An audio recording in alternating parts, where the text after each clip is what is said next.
Ya, selamat sore Bapak Ibu sekalian. Sorry ya, kita akan mulai diskusi kita. Tadi kita sudah dengarkan pengantar seperti apa pengenalan tentang Amir Syarifuddin di generasi yang lebih kekinian ya. Di tengah-tengah kita sudah hadir narasumber kita. Pertama saya perkenalkan, pertama itu Bapak Dr. Bernard Nainggolan, Ketua Umum Yayasan Komunikasi Indonesia. Beliau adalah seorang praktisi hukum yang juga aktif di lembaga ini dan juga seorang akademisi, ya, akademisi. Lalu kemudian juga telah hadir Ibu Esti. Wah, saya agak tadi lihat fotonya panggil gitu. Ya. Jadi Bu Esti ini juga seorang akademisi. Saya kenal beberapa tahun lalu COVID ya, waktu seri-serinya Probolinggo itu saya ikut semua Bu. Saya hadir itu semua. Jadi beliau juga seorang akademisi di Universitas Kristen Satya Wacana, latar belakang pendidik guru, ya, juga lama aktif di aktivitas kemanusiaan, HIPS, mungkin nanti kita coba dari sisi-sisi humanisnya Amir ya. Ya, mungkin Bu Esti bisa lebih dalam di situ yang belum banyak kita tahu tentang Amir Syarifuddin. Dari latar belakang Bu Esti lengkap banget ya, jurnalis seperti itu ya. Nanti kita dengarkan beliau. Lalu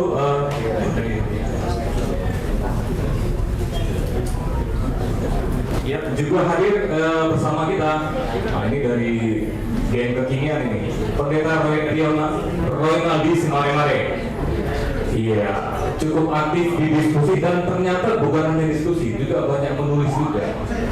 Saya agak baca di jurnal tulisannya, walaupun saya bukan berlatar belakang teori ya, tapi saya cukup apresiasi. Beliau saat ini juga sedang menempuh studi di Pasar Sarjana UKSW, latar belakang pendeta di gereja HKI Kuria Kristen Indonesia. Saya cukup akrab dengan gereja ini, yang nanti kita bikin diskusi sesi yang lain lagi. Oke, baik Bapak Ibu narasumber, Bapak Ibu yang hadir sekalian, tentang Amir Syarifuddin. Saya coba mau memantik ya diskusi kita. Pertama, saya mau meminjam istilah anak kekinian. Jadi Amir ini adalah orang yang anti mainstream. Minimal 3 dia anti mainstream. Dia berani melawan arus. Pertama, dia latar belakang dari elit penguasa, bapaknya seorang jaksa, segala macam. Jadi sebenarnya dia latar belakang pamong peraja, keluarga elitis. Tapi kemudian dia switch ideologi ke agak kiri, sosialis, Marxis. Ya, jadi kalau meminjam teorinya Marx, dia agak bunuh diri kelas. Dia tidak level atas, dia membasis, sehingga di pemerintah dia juga memilih menjadi menteri pertahanan, membangun rasa-rasa rakyat dan seterusnya. Jadi itu switch secara ideologi. Lalu kedua, secara religi, latar belakang muslim, kita sering dengar Amir terlahir sebagai muslim, lalu dia puncak aktivitasnya dia sebagai Kristen, dan kemudian dia mati sebagai komunis. Secara religi, dengan sadar dia lock out dari agamanya sebelumnya dan lock in ke agama Kristen, itu sudah level dewasa ketika aktivitas di keramat seterusnya. Anti mainstream juga, dia orang dari Tapanuli Selatan yang dimana Kristen itu masih, bahkan sampai sekarang juga masih cukup minoritas. Lalu ketiga, nah ini orang banyak, tidak hanya ideologi, pemikiran, juga religi, ketika secara tradisi. Nah mungkin belum tahu, dia menikahi seorang perempuan yang juga berharap, padahal dia sendiri warga Arab. Jadi secara kultur, tradisi, dia berani membawa itu. Jangankan pada masa itu, pada masa sekarang ini satu marga itu dalam kultur Batak itu sesuatu yang tidak lazim. Jadi beliau berani penentangan, dan mungkin penentangannya itu terakhir dia mewarnai sebanyak kehidupannya ketika pemerintahan Hatta dia harus mengakhiri. Jadi Lalu kita coba menggali, orang sudah banyak tadi tentang kisah juga, tapi apa sih pikiran-pikirannya? Iya, mungkin tanpa berpanjang lagi, saya akan berikan kesempatan dan waktu kepada narasumber yang pertama, kepada Pak Bernard, dipersilakan. Sebelum kita diskusi, saya kira memang tidak mungkin ada literatur atau biografi yang objektif tentang ketokohan seseorang. Pasti tidak objektif, karena pasti ada dimensi yang menumpangi itu. Yang kedua, memang sebaiknya kalau kita melihat pemikiran seseorang itu dilengkapi dengan apa yang disebut dengan prosopografi. Artinya itu apa? Melibatkan tokoh lain di sekitarnya. Jadi kita mengetahui Pak Amir ini nanti adalah tidak dari pikirannya toh, tapi melihat bagaimana orang berpikir tentang dia. Mungkin itu lebih objektif, dan itu mungkin yang akan saya pakai dalam pembahasan ini. Jadi model kedua ini. Model ketiga memang kita melihat ketokohan seseorang itu semakin terkenal, maka bajunya semakin tebal. Artinya baju-baju palsu ada di situ. Jadi melihat badannya menjadi sulit. Ya. Sulit sekali melihat aslinya badannya itu ketika seorang tokoh itu menjadi sangat besar, dan itu sangat relevan untuk kita diskusikan pada suatu saat gitu ya. Kenapa kita menjadi kecewa kepada seseorang? Karena baju tebalnya itu keterlaluan gitu ya. Isinya sebenarnya tidak seperti itu ya. Baju tebal itu sebenarnya realitas palsu ya. Yang keempat, memang sejarah itu tidak selalu diingat, tapi sejarah bisa juga ditemukan ya. Jadi kita juga menggali ini, suatu saat kita akan menemukan sesuatu dalam sejarah pemikiran dari Pak Amir ini. Ada beberapa tokoh yang saya ambil untuk menjelaskan pikiran Pak Amir ini. Yang pertama yang paling menarik adalah tokoh yang sangat antagonis sebenarnya, seorang pendiri Masyumi yang disebut dengan Abu Hanifah. Itu teman mainnya, juga di teman main di Keramat nomor berapa itu yang 106 itu, dia teman sekamarnya juga sering gitu ya. Jadi dia tahu persis sebenarnya pikiran si Pak Amir ini. Tapi memang pada umumnya ketika itu mereka yang ada di Keramat itu adalah orang yang sedang mendiskusikan ideologi negara yang sedang berkembang seluruh dunia. Ketika ideologi kapitalisme sangat merebak, diiringi dengan imperialisme seperti Belanda masuk di Indonesia membonceng dua ideologi ini sekaligus. VOC di bawah, kekuasaan juga begitu disusun rapi begitu ya. Maka itu menjadi menentukan dalam perjuangan orang-orang kita itu nanti. Dan kemudian berkembang lagi ideologi lain sebelum demokrasi adalah apa yang disebut dengan misalnya seperti Marxisme ya. Marxisme itu muncul. Dan kemudian muncul juga apa yang disebut dengan yang paling terkenal adalah sosialisme. Inilah yang menjadi hubungan yang sangat kental pada seorang Amir antara sosialisme dan kekristenan. Itulah nanti yang sangat menyatu, gitu ya. Jadi kita pun mungkin akan sangat tidak terganggu kalau kita sebut kita sosialisme, karena kita anggap sosialisme adalah bagian dari kekristenan itu. Dan kekristenan kita itu memang sangat sosialis. Kalau dikaitkan lagi dengan Pancasila, kita nggak merasa terganggu juga, karena beberapa sila dari Pancasila itu adalah bagian dari sosialisme itu. Jadi kalau kita mau mencoba melakukan sintesis antara Kristen sosialisme dan Pancasila, nggak terlalu bahaya gitu ya, tidak terlalu bentrok. Jadi tidak ada letupan-letupan di situ. Tapi ketika nanti masuk kepada soal komunisme yang kita pahami secara umum, memang ada bentrokannya. Ya. Abu Hanifah itu kemudian memang sangat mengerti tentang pikirannya Pak Amir, karena memang Abu Hanifah juga itu melakukan sintesis antara apa yang disebut dengan Islam dan sosialisme. Nah, itu juga jadi hal yang sama. Jadi diskusi mereka dua adalah bagaimana kalau Kristen dengan sosialisme. Abu Hanifah di Masyumi mengatakan bagaimana sosialisme dengan Islam gitu ya. Jadi mirip-mirip mereka bawa begitu. Jadi diskusi mereka memang sangat mendalam. Tapi akhirnya memang Abu Hanifah ini tidak mengerti lagi Amir Sadiquddin. Tidak mengerti lagi. Karena memang kemudian dia bisa memastikan, setelah dia menjadi Kristen, dia memastikan memang bahwa Amir ini sudah terpengaruh oleh komunis internasional. Ketika dia sekolah di Belanda, dia sudah masuk menjadi komunis internasional itu. Dan kemudian memang ciri yang menurut Abu Hanafi. Dan kemudian mereka setelah Amir menjadi menteri pertahanan, Pak Abu itu sering juga ke rumah, karena seorang dokter. Seringkali dia beralasan, datang ke rumah dong, anak saya sakit, anak saya asma, periksa dong gitu. Terus sebenarnya dia mau diskusi, jadi dia sangat tegas sekali gitu ya dalam hubungan mereka. Bahkan pernah juga Amir menipu Abu ini, ditipu, datang dong, so istri saya masak ini gitu ya. Tapi ternyata di rumah itu ada musuh. Itu yang membuat persoalan baru kemudian, ya, ada musuh di situ. Dan setelah bicara dengan musuh, Amir pergi, membiarkan mereka diskusi. Dan itu sangat mengganggu pikiran Abu sebagai orang Masyumi, karena dia orang Masyumi yang pendiri Masyumi kok bisa ketemu musuh begitu ya. Jadi artinya itu ada sesuatu yang menurut Abu ini bahwa dia sangat labil, emosional, pemarah begitu ya. Mungkin karena peminum juga, dia sambil diskusi itu minum whisky banyak, walaupun dicampur air, kata orang-orang gitu ya, peminum itu kan, jadi agak goyang juga barang itu kan, jadi mungkin agak, ya. Tapi menurut dia kok kecewa lihat itu. Sebenarnya dia tidak mungkin komunis. Kenapa? Dia gayanya hebat kok, bourgeois juga barang ini kan. Style juga luar biasa hebat, tidak mungkin komunis bersih itu. Tapi itulah yang menjadi suasana yang dimunculkan oleh seorang Amir nanti.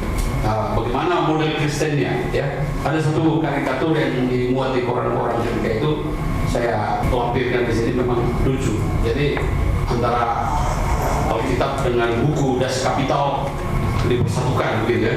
Agak lucu itu memang kalau buku Das Kapital. Itu salah satu yang menarik bagi kita juga adalah pendapat Pak Simatupang.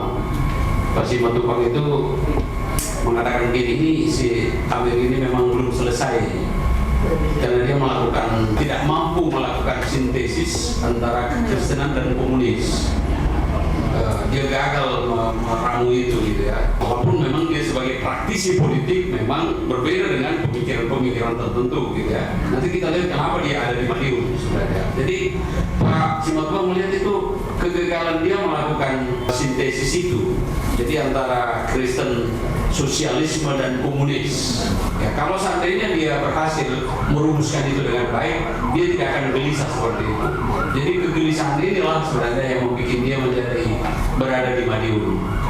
Jadi ketika dia tidak mampu melihat pemerintahan Soekarno-Hatta seperti itu yang dianggap sebagai bourgeois dan tidak pro rakyat, nah ini keberatan dia seperti itu, bahwa pemerintahan itu di buku lain sebenarnya mereka mengkritik Soekarno. Soekarno itu apa? Gitu ya. Bisa berpidato dia anti penjajah dan sebagainya dengan mendramatisir bahwa dia berjuang sampai mati. Tapi malam-malam mereka berdansa dengan Belanda itu, ya makan minum begitu. Apa itu? Itu Pak Amir melihat itu apa gitu ya? Termasuk Muhammad Hatta gitu kan. Jadi dia marah dalam konteks pertemanan juga. Akhirnya dia memang orang dia bilang tak ada kalian, gitu kan? Ada kalian semacam aja kulit kalian kan gitu kan? Ya. Pemikiran ini menjadi masalah tersendiri lah. Jadi Pak Simatupang melihat itu, apakah dia seorang komunis? Kan itu pertanyaannya. Tidak tuntas juga. Ya komunis yang seperti apa? Kan gitu kan? Tapi walaupun kemudian ormas-ormas yang dibentuk itu yang gagal sebenarnya dia bentuk adalah Partindo di awalnya, semacam Partindo itu pikirannya.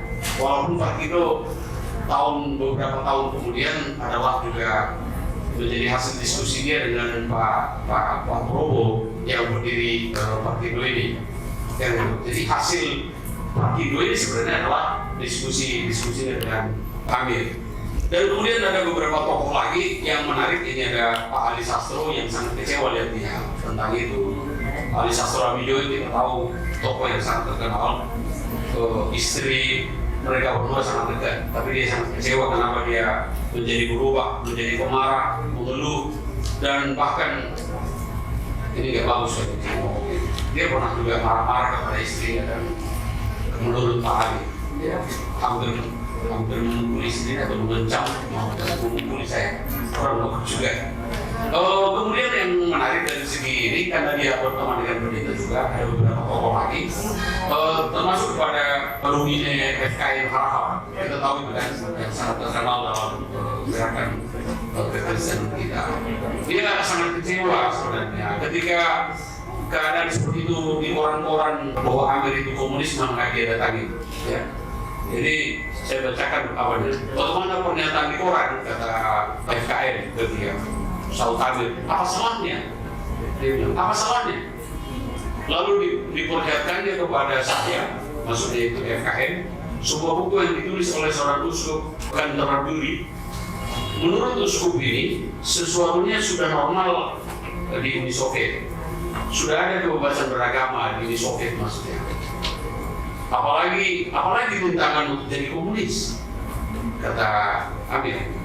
Uni Soviet itu kenyataannya yang paling tinggi memperjuangkan kemerdekaan bangsa-bangsa.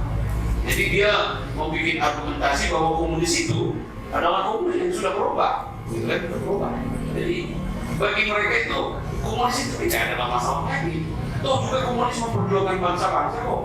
Tidak seperti Amerika pada perjanjian Linggarjati dan Renville itu bohong ke Pak Amir.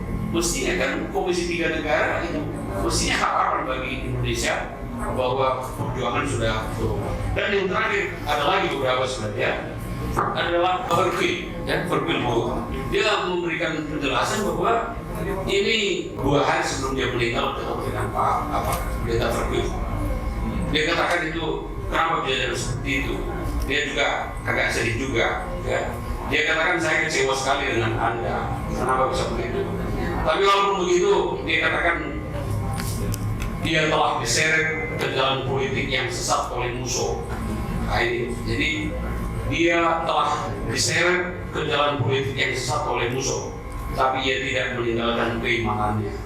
Ini menurut Verpil dari diskusi mereka. Jadi sekalipun dia Kristen, tidak tetap jadi Kristen, tapi sudah diseret oleh musuh. Kenapa dia begitu gampang diseret oleh musuh? Ini catatan juga. Ketika musuh sudah datang dari Moskow, itu menjadi menakutkan bagi Pak Amir, karena dia tidak lagi menjadi tokoh yang terkenal nanti. Karena musuh itu adalah orang yang sudah terlatih beberapa tahun di Moskow. Dan setelah dia dihadirkan karena Amerika sudah menjadi mempengaruhi Belanda, maka dia ketakutan.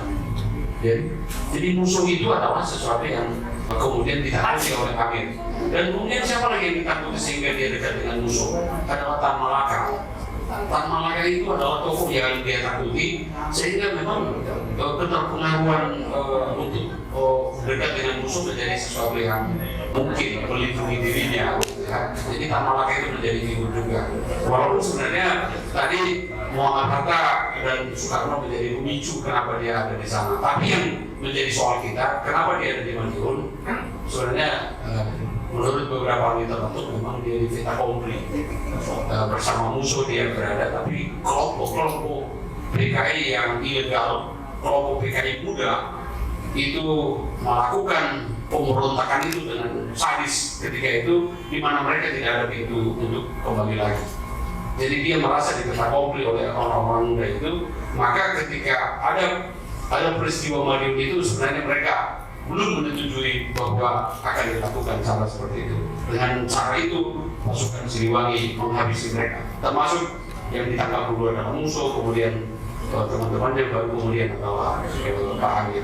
Jadi apa yang menjadi persoalan kita, kesimpulan kita adalah sesungguhnya memang pada sampai akhir hayatnya dia masih bergumul tentang ideologi yang dia harapkan sebagai sintesis dari semua soal ini. Jadi belum tuntas pemikirannya. Tapi itulah karena Amir Saifuddin adalah tokoh besar ketika itu juga. Kalau kita dikatakan empat besar, dia juga tersinggung. Kenapa dia tidak masuk dua besar? Nah, ini juga sombong juga. Kenapa saya empat besar? Kira-kira seperti itu. Ini juga ketersinggungannya kepada Soekarno-Hatta.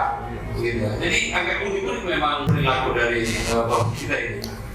Amir ini tokoh yang cukup eksperimental ya. Jadi ketika pada zaman yang sama Haji Misbah bereksperimen tentang Islam dan Marxisme, komunisme, Nah, Amir ini bereksperimen tentang kekristenan dan dengan marxisme komunisme. Kalau kita baca bukunya Weber, ketika maksudnya kayaknya kekristenan itu lebih dekat dengan kapitalis. Tapi kalau kita baca riwayat Amir, pikiran-pikirannya, kayaknya kita lebih mesra dengan sosialis, supposedly, sejujurnya.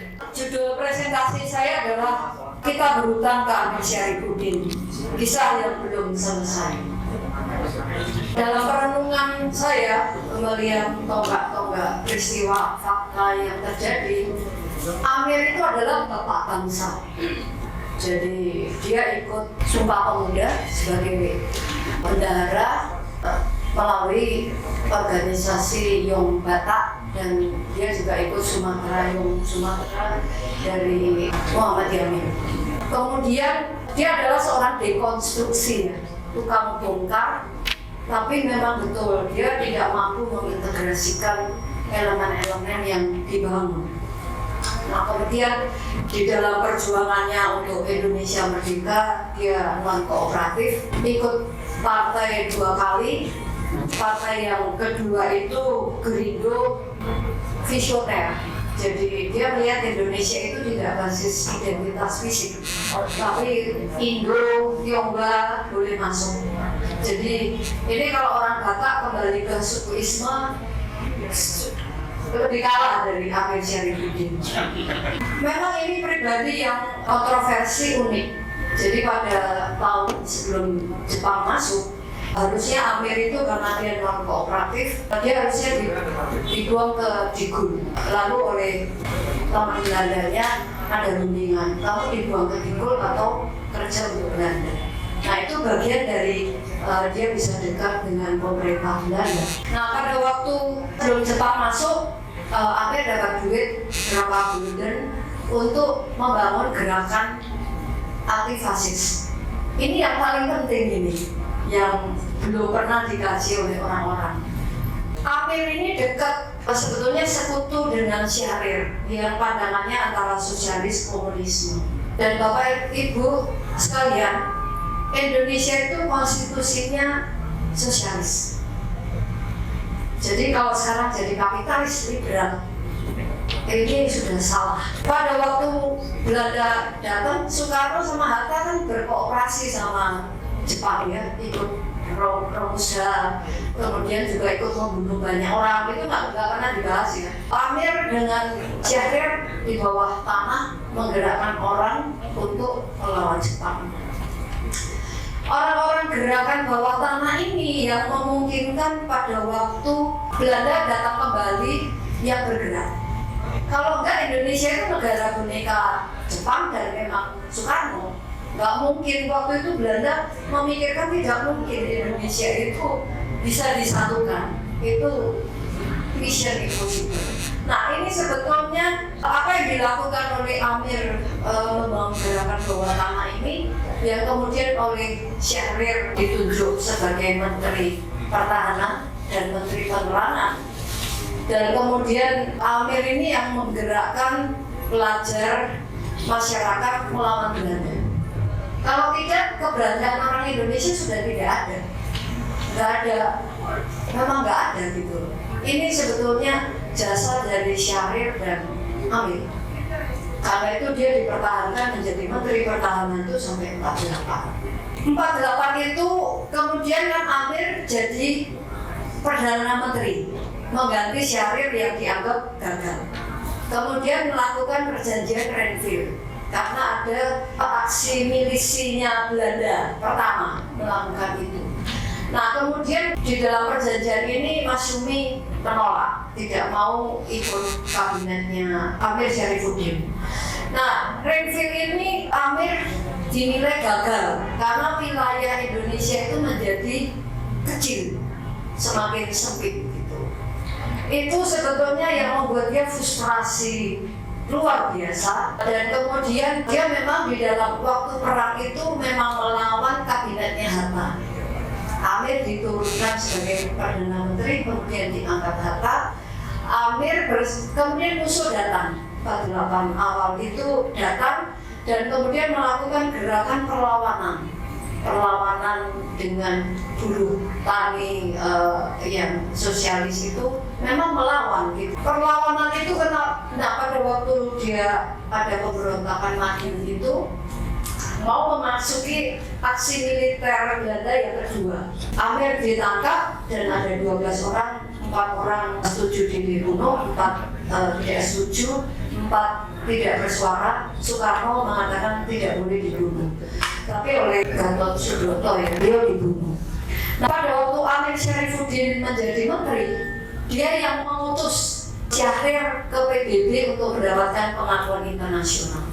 Jadi sebetulnya kalau kemerdekaan ini adalah hasil kolektif bapak-bapak bangsa ini, dan Amir Syarifuddin itu adalah salah satu bapak bangsa.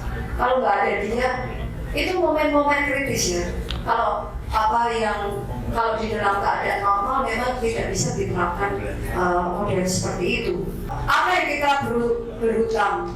Pertama, integrasi kekristenan dan nasionalisme ini banyak cerita. Dia tidak hadir bingung secara pribadi menjadi Kristen sekali, tapi tidak bisa mengintegrasikan diri ke dalam struktur kekristenan, bahkan berkonflik dengan Prabu Winoto.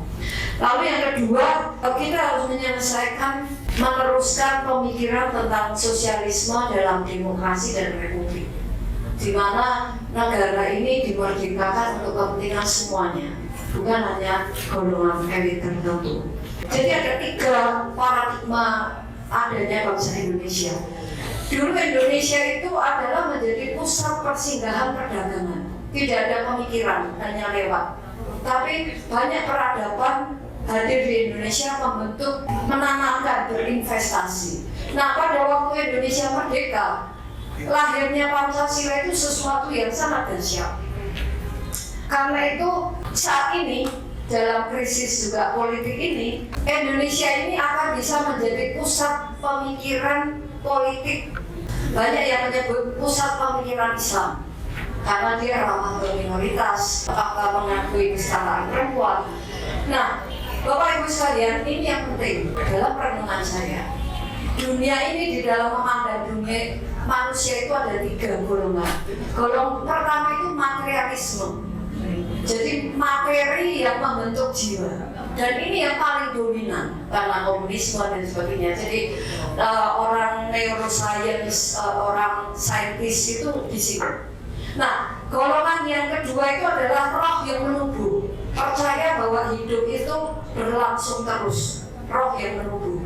Nah, ini menjadi paradigma pemikiran Timur dan Indonesia di sini, dan sisa-sisanya sekarang masih sangat kuat. Nah, yang di tengah adalah golongan yang evidence based ini, dengan mengakui evidence based tapi juga percaya tentang roh menumbuh. Bapak Ibu sekalian, orang veteran seperti saya yang sekarang umur 64 tetap harus berjuang, karena Indonesia membawa paradigma roh yang menumbuh ini yang akan menyelamatkan peradaban. Anak muda sekarang ini dibangun oleh paradigma materialisme yang membentuk jiwa. Akibatnya, kalau kita ngomong secara praktis, kemampuan resiliensi dan yang tahan untuk menghadapi penderitaan itu kecil. Jumlah angka bunuh dirinya tinggi. Tapi kalau orang dibangun dengan paradigma roh yang menumbuh, dia mempunyai kekuatan resiliensi, karena penderitaan itu yang membentuk jiwa. Nah, kita lihat politisi muda kita semua itu kan adalah karbitan, karena dia tidak dibentuk oleh itu. Karena itu Amir Syarifuddin bagian dari orang yang percaya tentang roh yang menumbuh. Hanya pada waktu itu bacaannya tidak sebaik sekarang. Karena itu kita bagian yang harus menyelesaikan. Nah, di dalam membangun pemikiran peradaban Indonesia yang akan menjadi pusat pemikiran politik dan Islam, apakah ada Pancasila? Posisi Kristen Protestan itu di mana? Itu yang paling penting gitu ya. Nah, karena sudah 10 menit saya punya jawabannya, tapi biarlah menjadi pertanyaan dulu. Pada masa itu banyak organisasi sosial politik seperti PNI, Parindra itu sangat tidak ramah sekali dengan tentang orang Cina, orang Tionghoa. Tetapi hanya Amir dengan Gerindonya yang jelas bilang bahwa bangsa ini tidak didirikan atas kesamaan ras, warna kulit, ataupun latar belakang, tapi kesamaan cita-cita, tujuan, dan keinginan. Itu jelas. Jadi itu salah satu yang pertama kali menyatakan konvensi nasionalisme kita. Oke, tapi ini tokoh besar Bu, sangat besar karyanya. Cuma saya kan nggak soft landing ya. Amerika adalah aktor nasionalis sekaligus aktor Kristen.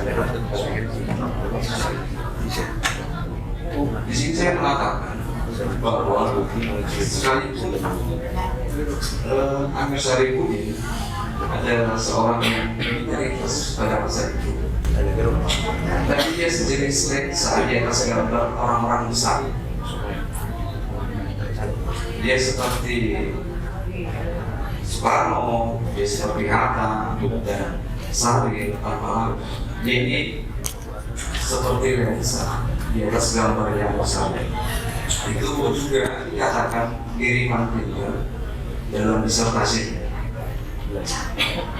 Lalu saya kembali lagi melihat tadi kan apa ya kakak sebenarnya video ya Kak Tiar tadi apa ya memantik kita bahwa ternyata percakapan ataupun kajian tentang Amir ini sangat jarang dikenal. Bahkan ketika saya waktu sekolah dari SD sampai SMP juga tidak mendengar. Kalau ada orang yang mendengar Amir itu dilihat sebagai seorang tokoh komunis yang memang banyak tidak dipercakapan. Ini yang dalam mindset orang. Lalu saya melihat lagi bagaimana sebenarnya historiografi Indonesia. Nah, dalam historiografi Indonesia, saya baca itu bukan hanya sekedar dari penulis-penulis secara pribadi yang diterbitkan para penulis-penulis secara subjektif, tapi saya melihat pada halaman 30 dalam buku Sejarah Nasional Indonesia yang mempercakapkan zaman Jepang dan zaman Republik Indonesia yang lebih kurang mulai tahun 1942 sampai 1998 dalam jilid 6 ditulis begini. Di antara kaum nasionalis ada juga tokoh-tokoh yang menolak bekerja sama dengan pihak Jepang. Di antaranya yang terkenal adalah Sarir dan Dr. Cipto Mangunkusumo. Padahal ketika saya membaca sejarawan yang memang yang saya pikir cukup objektif dan cukup menarik, dan kita mungkin saja mendengar seperti Benny Anderson gitu. Dia baru Asfi Warman Adam. Ini adalah sejarawan yang cukup fenomenal. Dia katakan begini bahwa Sarir dan Amir ini adalah tokoh yang besar yang memang sebelum datang ke Jepang pun mereka sudah mempersiapkan ini karena politik internasional mereka, politik global mereka tahu itu bagaimana Belanda, bagaimana Rusia, bagaimana itu Amerika. Namun dalam buku Sejarah Nasional Indonesia yang jilid 6 ini, saya melihat Amir tidak ada dituliskan di situ. Padahal ini adalah buku pegangan bagi orang-orang yang kaum terdidik. Pasti ini menjadi rujukan utama bagi kalangan yang sekolah dari dia, katakanlah mulai dari SMA, SMP juga, bahkan kuliah juga. Saya melihatnya tidak ada dibuat dan disebutkan Amir di situ. Lalu saya lihat lagi apa kata Asfi Warman Adam bahwa Amir Syarifuddin itu tidak disebutkan karena ia terlibat pada peristiwa Madiun itu 1948. Nah, jadi saya berpikir begini, bahwa ada sebenarnya pada masa Orde Baru, mungkin ini saja, ini dalam penglihatan saya yang sependek ini. Lalu saya bergumul lagi, itu konteks permasalahannya, kenapa saya harus menggali dan mengkaji Amir ini. Dan ini menjadi bahan penelitian saya juga. Dan Bapak Ibu juga, abang dan kakak sekaligus ya, bisa saya baca nanti di tulisan saya di jurnal Revolusi Mari. Di situ saya menuliskan bagaimana pengaruh Alkitab kita terhadap pergerakan Amir dalam kekristenan dan nasionalismenya sebagai sumbangsi terhadap keindonesiaan. Nah, saya punya dasar berteologi untuk hal itu. Rumusan teologi yang saya pikirkan begini, bahwa teologi yang dikonstruksi berdasarkan perenungan orang lain atau bangsa lain, atau menunggu persoalan-persoalan yang di Alkitab itu persoalan Israel dan lain sebagainya itu kan di luar konteks Indonesia juga. Satu, hanya melahirkan teologi atau refleksi iman di Indonesia, bukan teologi Indonesia. Beda berteologi di Indonesia dan teologi Indonesia. Beda Kristen di Indonesia dan Kristen Indonesia. Artinya dia tidak menunggu dalam hal ini. Nah, harusnya teologi ataupun berteologi itu dimulai dari konteks kita, konteks masyarakat dan bangsa Indonesia ini. Teologi harus berakar dalam pergumulan dan kehidupan setiap hari masyarakat. Nah, inilah yang harus dipikirkan. Lalu kembali kita kepada Amir Salihuddin ini. Amir Salihuddin ini lahir 27 Mei 1907, yang merupakan sosok yang secara total membaktikan hidupnya sepanjang 20 tahun, mulai tahun 1928. Dan ini sudah sangat jelas, walaupun pada umur 14 tahun dia diberangkat untuk studi di Belanda. Bayangkan, umur 14 tahun dia sudah berangkat ke Belanda, dan dia banyak menguasai bahasa-bahasa yang lain, terutama dalam membaca Alkitab itu dia sangat senang sekali itu bahasa Yunani. Dan terakhir penelitian yang dilakukan, saya membaca di majalah Tatan itu, bahwa Amir dan istrinya itu, saya membaca di situ, itu senang dalam membaca Alkitab dalam bahasa Belanda yang sangat enak dia membacanya. Ini adalah, saya mau mengatakan bahwa Amir ini adalah orang yang sangat cerdas sekali. Saya akan singkat ini. Nah, oke.